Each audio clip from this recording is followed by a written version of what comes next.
This is the third video in a series I'm doing on how to dispatch and work the towers on the Transcon 4.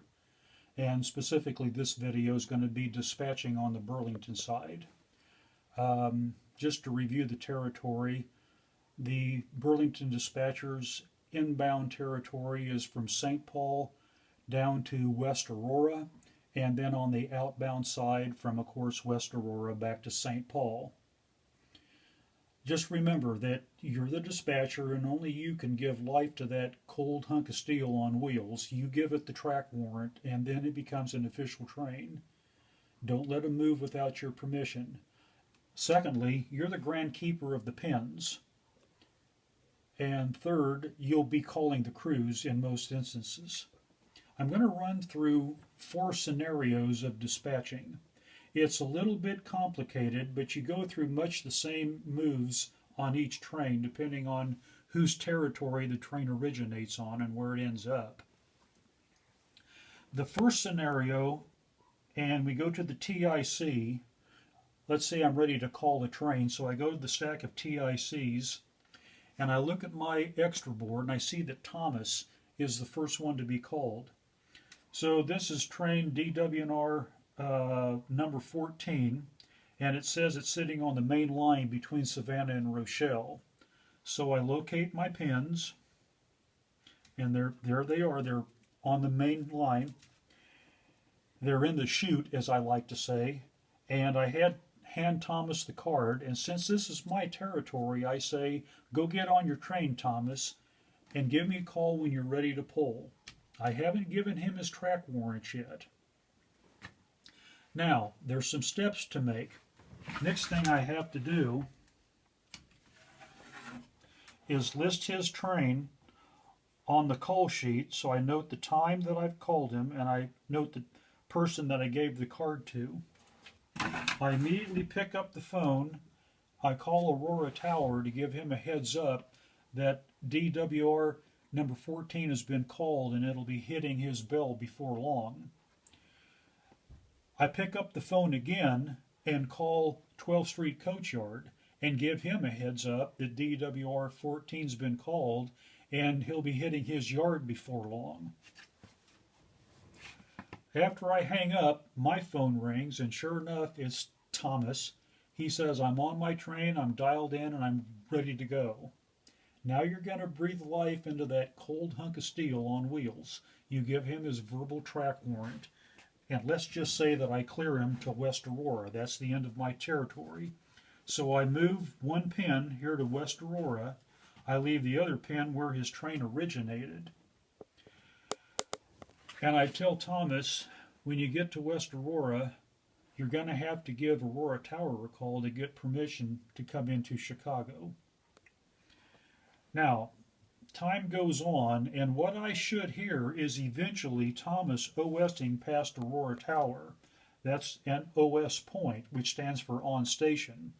It means that that train is on station at that point. When I hear that, I'll take these pins off and I'll throw them into a container. I want them off my board because they don't deal with me anymore, and they're not my headache now. It's the headache of Aurora Tower. While you're doing this process, don't let anything distract you. If the phone rings and you're in the middle of calling a crew, let it ring. They'll call you back. If the radio's going off, just let it go. They'll call you back. The next scenario, it's also an inbound train, but this time it's coming from Rochelle's staging yard. And in this case, I go to the stack and I pick up a TIC, and it's the GM&O Extra 811. It's in Rochelle's staging. Now, it's on the Burlington side, but that actually belongs in the territory of Aurora Tower. But I'm the crew caller, so I still look at the board, and it looks like Tim's next on the list. So I call Tim to come in here, and I hand Tim this card, and I say, when you get on your train and you're dialed up, call Aurora Tower. He'll give you permission to come out. I go to my board, I go to my pins, and I find GM&O Extra 811. There's the 2 pins. And I find Rochelle's staging, which is right there. I put both pins right there at Rochelle's staging. I take my call sheet, I list Tim in, and what time I gave him the TIC. I pick up the phone, I call Aurora Tower to give them a heads up, and then I pick up the phone, I call Clearing Yard, because that's where GM&O Extra 811 is bound. It's the same steps all the time. When Tim OS is at Aurora Tower, I'll take those GM&O pins, throw them off my board, because he's out of my hair now. He's the problem of Aurora Tower. Those are inbound trains. Let's talk about outbound trains coming out of Chicago. Let's say that Lee Schramm, who operates Clearing Yard, has put together the outbound Milwaukee Road train. So he takes the card that's on his board, brings it over to me, the dispatcher, and he says, this train's done. He hands the cards to me. I put the outbound trains on the top of the TIC stack because they always have preference, outbound trains. So the next person on my list is Rick, and I get on the radio and I say, Rick, come see me. Rick comes over and I said, you're called for Milwaukee Road Extra 316. You're over at Clearing Yard. Let Aurora Tower know when you're on your train and ready to pull, because you're under his territory. Rick takes the card. I go to Clearing Yard and I find Milwaukee Road pins 316. There they are. And I put them at Clearing Yard.